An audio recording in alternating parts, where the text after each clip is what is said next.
अंधेरे के शोर। रात का वक्त था। जंगल में खामोशी नहीं थी, बल्कि एक अजीब शोर, एक सांस लेता हुआ सन्नाटा हर तरफ फैला हुआ था। झींगर मुसलसल चीख रहे थे, दूर कहीं अलिफालू की आवाज आ रही थी, और हुआ दरख्तों के पत्तों से उलझकर सरसराहट पैदा कर रही थी। मगर उन सब आवाजों के बीच एक ऐसी खामोशी छपी हुई थी जो इंसान के दिल को पकड़ लेती थी। इस जंगल का नाम कालापतेउर था। गांव के लोग दिन की रोशनी में भी इसके करीब नहीं जाते थे।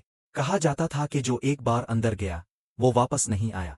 मुराक़बन अनबैतौरबक़िन्ना, वो एक फोटोग्राफर था, अजीब वीरान जगहों की तस्वीरें खींचने का शौकीन। इसका यकीन था कि खौफ सिर्फ इंसान के दिमाग में होता है, हकीकत में नहीं। इसी सोच के तहत वो अपने कैमरे के साथ इस रात कालापतेउर के जंगल में दाखिल हुआ। ये जगह तो आम सी लग रही है, इसने बुड़बुड़ाया। चांद बादलों के पीछे छुपा हुआ था, और दरख्तों के साए जमीन पर ऐसे गिर रहे थे जैसे कोई हरकत कर रहा हो। चलते चलते आकिब एक पुराने रास्ते पर आया जो पत्थरों से भरा हुआ था। इसने नोट किया कि दरख्तों के तने अजीब तरह से मुड़े हुए हैं, जैसे किसी ने जबरदस्ती उनकी समत बदली हो। अचानक इसके पीछे किसी के कदमों की आवाज आई। आक़बरू, कौन है? इसने ऊंची आवाज में पूछा। वी अजवाबुन ए, सिर्फ हुआ का शोर। वो हंसा। मेरे ख्याल में मैं खुद को ही डरा रहा हूं। लेकिन चंद कदम आगे बढ़ते ही एक ठंडी लहर इसकी रीढ़ की हड्डी में आकर इसने महसूस किया कि हुआ अब रुकी नहीं, बल्कि जैसे कोई इसके गिर्द घूम रही हो। इसने कैमरा उठाया और फ्लैश ऑन की। एक लम्हे के लिए रोशनी चमकी, और इसने देखा कि सामने एक दरख्त के पीछे कोई खड़ा है। मगर जब आकिब ने पलक झपकी तो वो गायब था। इसका दिल तेजी से धड़कने लगा। वो समझाने की कोशिश कर रहा था कि शायद रोशनी और साए का फरेब हो, मगर जंगल में अब एक नई आवाज गूंजने लगी थी, सरगोशियों। आकिब ने कानों पर हाथ रखे। कौन है? सामने आओ। कोई ना आया, मगर दरख्तों के दरमियान से धुआं अलिफाटेने लगा, जैसे जमीन के अंदर कुछ जल रहा हो। इस धुएं से एक अजीब बदबू आ रही थी, गोश्त और मिट्टी की मिली जली। चंद कदम आगे बढ़कर इसने देखा कि जंगल के बीच एक पुराना मंदिर खड़ा है, टूटा हुआ, दीवारों पर काई जिमी हुई। दरवाजे पर सुनहरी अल्फाज कंदा थे, यहाँ खामोशी जिंदा है। आकिब ने हल्का सा कहकहा लगाया। बहुत बढ़िया शॉट मिलेगा यहाँ से।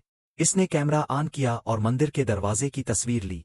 फ्लैश चमका, और इस लम्हे इसने फ्रेम में देखा कि दरवाजे पर एक चेहरा उभरा हुआ है, जैसे पत्थर से निकलकर इसकी तरफ देख रहा हो। आकिब ने आंखें मिले। चेहरा गायब। वो अंदर गया। अंदर अंधेरा मुकम्मल था, सिर्फ इसके कैमरे की लाइट थी। मंदिर के बीच एक बड़ा पत्थर रखा था, जिस पर हाथों के निशान जले हुए थे, जैसे किसी ने वहां हाथ रखे हों और पत्थर गर्म हो गया हो।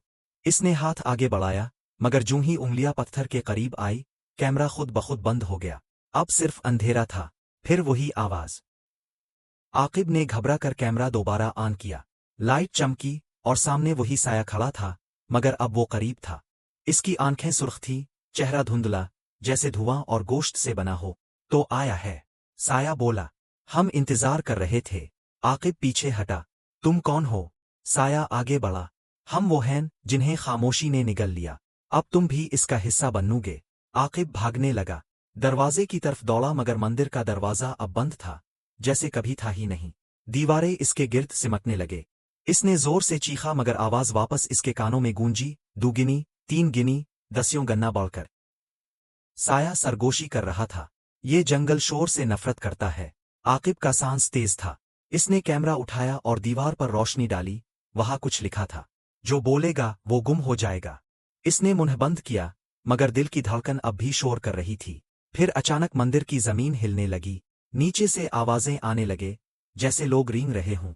इसने नीचे देखा, और इसके कदमों के नीचे छूटी छूटी हाथों की उंगलियां हरकत कर रही थीं। वो चीख उठा, मगर जूं ही इसकी चीख फिजा में गूंजी, अंधेरा फट सा गया। एक लम्हे में मंदिर दरख्त हुआ। आकिब खुद को एक खिली जगह पर पाया। वो जमीन पर बैठ गया, सांस बहाल करने की कोशिश की। इसने कैमरा उठाया, तस्वीर देखने लगा। आखिरी तस्वीर में वो खुद मंदिर के बीच खड़ा था, आंखें बंद, चेहरा पत्थर जैसा, और तस्वीर के नीचे खुद बखुद एक लफ्ज लिखा था। खामोश। आकिब ने खौफ से कैमरा फेंक दिया और जंगल से बाहर निकलने के लिए दौड़ने लगा। दरख्त एक दूसरे से मिलकर दीवार बनने लगे। हर तरफ से अब सिर्फ एक ही आवाज आ रही थी, इसकी अपनी। लंजय लंजय। अगली सुबह गांव वालों ने सुना कि किसी ने जंगल में चीख मारी है। जब वो तलाश करने गए, सिर्फ एक कैमरा, जिसकी स्क्रीन पर अब भी वही तस्वीर थी, मगर इस बार इसमें एक नई चीज नजर आ रही थी। एक और चेहरा, जो देखने वाले का होता था।